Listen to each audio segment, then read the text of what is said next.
ഗസയിൽ 1.5 വർഷത്തോളം നീണ്ട യുദ്ധത്തിൽ നിന്ന് എന്തു നേടിയെന്ന ചോദ്യം ഇസ്രായേലിൽ ശക്തമാണ്. ഹമാസിനെ സമ്പൂർണ്ണമായി തുടച്ചു നീക്കുമെന്ന് പ്രഖ്യാപിച്ച് നടന്ന ആക്രമണത്തിനൊടുവിൽ ഫലസ്തീൻ സംഘം കൂടുതൽ ശക്തരായെന്ന റിപ്പോർട്ടുകളാണ് പുറത്തുവരുന്നത്. US ഭരണകൂടത്തിന്റെ ഏറ്റവും ഒടുവിലത്തെ വിലയിരുത്തൽ പ്രകാരം 17,000-ഓളം അംഗങ്ങളാണ് പുതുതായി അൽഖസാം ബ്രിഗേഡ്സിൽ ചേർന്നത്. ഇസ്രായേൽ സൈന്യം പിന്മാറിയ ഇടങ്ങളിലെല്ലാം ഹമാസ് കൂടുതൽ കരുത്തോടെ തിരിച്ചെത്തുകയും യുദ്ധത്തിലുണ്ടായിരുന്ന നഷ്ടങ്ങളെല്ലാം നികത്തുകയും ചെയ്തുവെന്നാണ് യുദ്ധകാലത്ത് US വിദേശകാര്യ സെക്രട്ടറിയായിരുന്ന ആന്റണി ബ്ലിങ്കൻ അധികാരമൊഴിയുന്നതിന് തൊട്ടു മുൻപ് തുറന്നു സമ്മതിച്ചത്. വെടിനിർത്തൽ കരാറിന് പിന്നാലെയുള്ള ബന്ദി കൈമാറ്റം ഹമാസിന്റെ ശക്തി പ്രകടനമായി മാറിയെന്ന് അന്താരാഷ്ട്ര മാധ്യമങ്ങൾ ഉൾപ്പെടെ വിലയിരുത്തുകയും ചെയ്തതാണ്. ഇപ്പോഴിതാ ഇസ്രായേലിലും ഹമാസിന് ജനപിന്തുണ വർദ്ധിക്കുകയാണ് എന്ന റിപ്പോർട്ടുകളാണ് പുറത്തുവരുന്നത്. ഗസ ഭരിക്കേണ്ടത് ഹമാസ് തന്നെയാണ് എന്നാണ് വലിയൊരു വിഭാഗം അറബ് ഇസ്രായേലികളും വിശ്വസിക്കുന്നത്. ഏതാനും മാസങ്ങൾക്കുള്ളിൽ ഹമാസിനുള്ള പിന്തുണ 3 ഇരട്ടിയായി വർദ്ധിച്ചു എന്ന് വ്യക്തമാക്കുന്നു ഇസ്രായേൽ ഡെമോക്രസി ഇൻസ്റ്റിറ്റ്യൂട്ട് അഥവാ IDI നടത്തിയ പുതിയ സർവേ. യുദ്ധത്തിലും വെടിനിർത്തൽ കരാറിലും ഹമാസ് ആണ് നേട്ടമുണ്ടാക്കിയതെന്ന് വിശ്വസിക്കുന്ന വലിയൊരു വിഭാഗം തീവ്ര വലതുപക്ഷവും ഇസ്രായേലിലുണ്ട്. വിറ്റർബി ഫാമിലി സെന്റർ ഫോർ പബ്ലിക് ഒപ്പീനിയനുമായി സഹകരിച്ചാണ് IDIയുടെ പോളിസി റിസർച്ച് വിഭാഗം ഇസ്രായേൽ പൗരന്മാർക്കിടയിൽ സർവേ നടത്തിയത്. ജനുവരി 28-നും ഫെബ്രുവരി 2-നും ഇടയിൽ നടന്ന അഭിപ്രായ വോട്ടെടുപ്പിൽ 755 പേരാണ് പങ്കെടുത്തത്. ഇതിൽ ബഹുഭൂരിഭാഗവും ജൂതന്മാരാണ്, 604 പേർ. 151 അറബ് ഇസ്രായേലികളും തങ്ങളുടെ നിലപാട് വ്യക്തമാക്കി. ജെറുസലേം പോസ്റ്റ് സർവേയുടെ വിശദ വിവരങ്ങൾ പ്രസിദ്ധീകരിച്ചിട്ടുണ്ട്.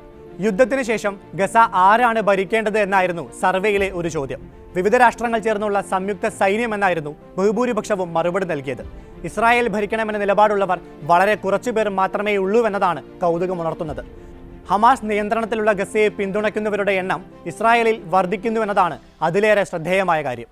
അറബ് ഇസ്രായേലികളാണ് ഇതിൽ കൂടുതൽ പേരും. 29% അറബ് വംശജരാണ് ഈ അഭിപ്രായം പങ്കുവച്ചത്.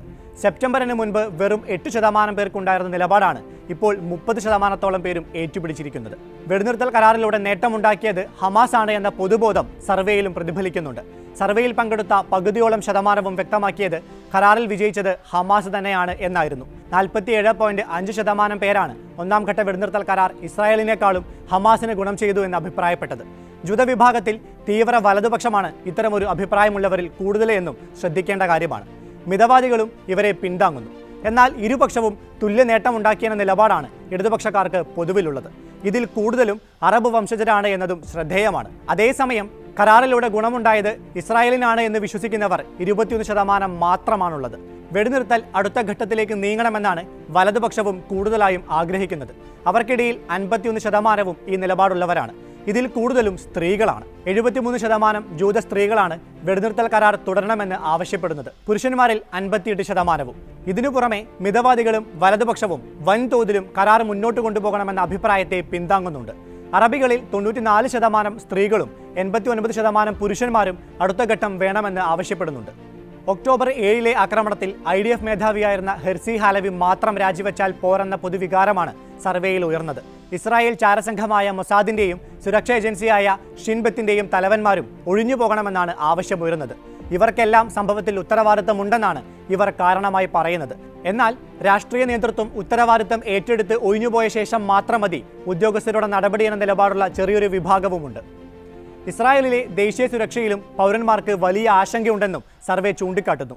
രാജ്യസുരക്ഷയിലുള്ള ശുഭാപ്തി വിശ്വാസം ഡിസംബറിൽ 51% ഉണ്ടായിരുന്നത് ഇപ്പോൾ 41 കുത്തനെ ഇടിഞ്ഞിരിക്കുകയാണ്. ജൂതന്മാരാണ് കൂടുതലായും ആത്മവിശ്വാസക്കുറവ് പങ്കുവച്ചത്. ഡിസംബറിലെ 56% ഇപ്പോൾ 52 കുറഞ്ഞിരിക്കുന്നു. എന്നാൽ അറബ് ജൂതന്മാരിലെ സുരക്ഷിതത്വ ബോധം 23 നിന്ന് 35% ഉയരുകയും ചെയ്തിട്ടുണ്ട്. രാജ്യത്തെ ജനാധിപത്യത്തിന്റെ ഭാവിയിലും പ്രതീക്ഷയില്ലാത്തവരുടെ എണ്ണം കൂടുകയാണ്. ഡിസംബറിലെ 37% ഇപ്പോൾ 35 കുറഞ്ഞിരിക്കുന്നു. 15.5% ഇടതുപക്ഷക്കാരും 24% മിതവാദികളും 44% വലതുപക്ഷവുമാണ് ഇപ്പോഴും ജനാധിപത്യത്തിന്റെ ഭാവിയിൽ പ്രതീക്ഷ അർപ്പിച്ചിട്ടുള്ളത്.